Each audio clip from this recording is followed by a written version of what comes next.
Mi nombre es Paulo y esta es mi historia. Un viaje marcado por la transformación y la fe. Nací en Tarsus da Cilicia, una ciudad de rica cultura y educación. Soy judío de la tribu de Benjamín y ciudadano romano de nacimiento. Mi educación fue diversa pero intensa en la tradición de la ley judía, bajo la respetada tutela de Gamaliel, reconocido doctor en ley. Desde muy joven me dediqué a estudiar y seguir estrictamente las leyes de Moisés. Sin embargo, mi vida dio un giro inesperado cuando me di cuenta de un creciente movimiento de seguidores de un hombre llamado Jesús de Nazaret.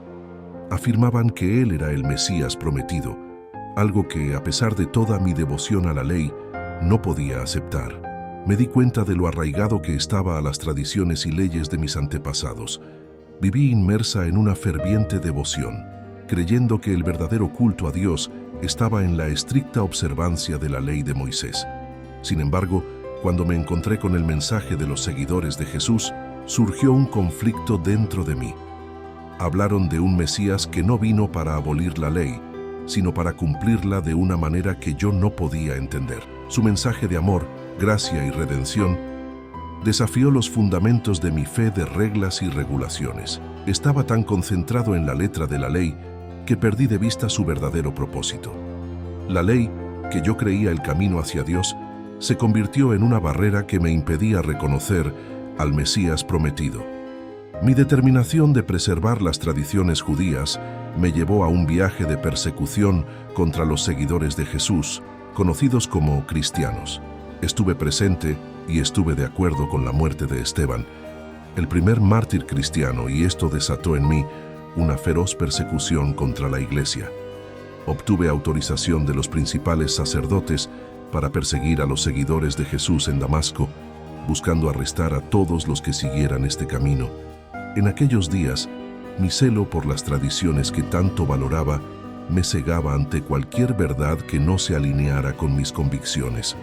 Creía firmemente que estaba defendiendo la fe de mis antepasados, preservando la pureza de nuestra tradición contra un movimiento que parecía amenazar los fundamentos mismos de nuestra creencia.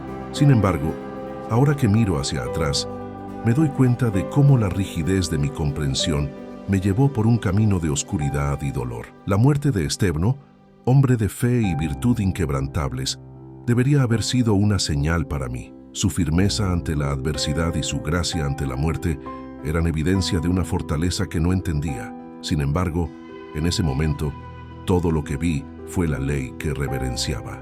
Ahora me doy cuenta de que en mi fervor, en realidad, estaba resistiendo la voluntad de Dios. Estaba tan inmerso en mis convicciones que no podía ver la obra de Dios desarrollándose ante mis ojos. Darme cuenta de esto me atormenta y me humilla, recordándome mi falibilidad y la necesidad de una vigilancia constante sobre mi corazón y mi mente. La transformación que experimentaría más tarde no solo me abrió a la verdad del Evangelio, sino que también me enseñó la importancia de la compasión, la humildad y el arrepentimiento. Aprendí que la verdadera fe no reside en la rigidez de la ley, sino en el amor incondicional de Dios y la gracia redentora que se encuentra en Cristo Jesús. Esta reflexión es un recordatorio constante de dónde comencé y del largo camino que he recorrido, transformado por la gracia de Dios. Ahora veo que la verdadera sabiduría proviene de reconocer nuestras limitaciones y estar abiertos a la transformación continua por el amor y la misericordia de Dios. Sin embargo, algo extraordinario sucedió en el camino a Damasco. Una luz del cielo brilló a mi alrededor y caí al suelo. Oí una voz que decía: «Saulo, Saulo, ¿por qué me persigues?». Perplejo pregunté: «¿Quién eres, Señor?». Y la voz respondió: «Yo soy Jesús a quien tú persigues». Esta experiencia me dejó temporalmente ciego y me llevaron a Damasco, donde pasé 3 días en oración y reflexión. Ese momento en el camino a Damasco fue un punto crucial en mi vida. La intensidad de la luz, la voz que hablaba con autoridad y amor, todo conspiró para derribar los muros de convicción que había construido a lo largo de los años. Yo, que siempre me había enorgullecido de mi visión clara de la ley y la tradición, estaba literal y simbólicamente cegado en esa oscuridad física. Una nueva luz comenzó a brillar en mi corazón, una luz de comprensión y revelación. Durante los 3 días que no vi, mi mente estuvo alborotada. Reviví cada argumento, cada acción, cada convicción que tenía sobre el Mesías. La voz de Jesús, «Yo soy Jesús, a quien vosotros perseguís», resonaba incesantemente en mis oídos. ¿Cómo podía ser posible que yo, tan devoto de la ley, en realidad estuviera persiguiendo a Dios mismo? No se me pasó por alto la ironía de mi situación. Yo, el perseguidor, ahora confrontado y transformado por el perseguido. Este periodo de reflexión me obligó a reevaluar todo lo que sabía o creía saber. La oración era mi única compañía, y en ella buscaba respuestas, consuelo y paz.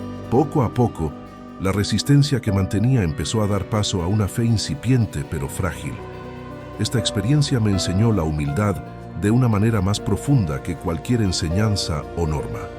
He descubierto que la verdadera sabiduría y comprensión llegan cuando somos receptivos a la transformación, incluso si eso significa dejar de lado todo lo que dábamos por sentado.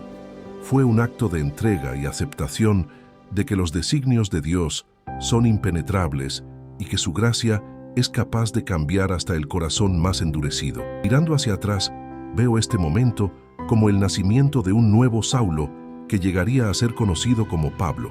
Fue el comienzo de un camino de fe inquebrantable, de una misión que traspasaría las fronteras de mi nación y tradición, alcanzando a gentiles y judíos, reyes y esclavos, uniéndolos bajo el mismo mensaje salvador de Cristo. A Damasco fue la prueba de que, incluso en los momentos más inverosímiles, Dios puede intervenir y cambiar el curso de una vida para siempre. Fue Ananías, un discípulo de Jesús en Damasco, quien vino a mí, impuso sus manos sobre mí e inmediatamente recobré la vista. Ananías me dijo que Dios me había elegido para conocer su voluntad, para ver y oír la voz de su boca. Fui bautizado y comencé a predicar en las sinagogas que Jesús es el Hijo de Dios, algo que sorprendió a todos los que me conocían antes, pues conocían mi celo en perseguir a los seguidores de Cristo. Mi conversión marcó el inicio de mi misión. Pasé algún tiempo en Arabia y luego regresé a Damasco. Años después de mi conversión, fui a Jerusalén a encontrarme con Cefas, Pedro, y me quedé con él durante 15 días. También conocí a James, el hermano del Señor. Mi predicación en Jerusalén causó revuelo y los hermanos me llevaron a Cesarea, de donde partí hacia Tarso. La iglesia en toda Judea, Galilea y Samaria disfrutó de paz, siendo edificada y multiplicándose en el temor del Señor y el consuelo del Espíritu Santo. Al reflexionar sobre los primeros años después de mi conversión, los veo como un tiempo de profunda transformación. El tiempo que pasé en Arabia, lejos de los hoyos del mundo, fue fundamental para solidificar mi fe y comprender la grandeza del llamado que recibí. Fue un tiempo de aprender a escuchar la voz de Dios.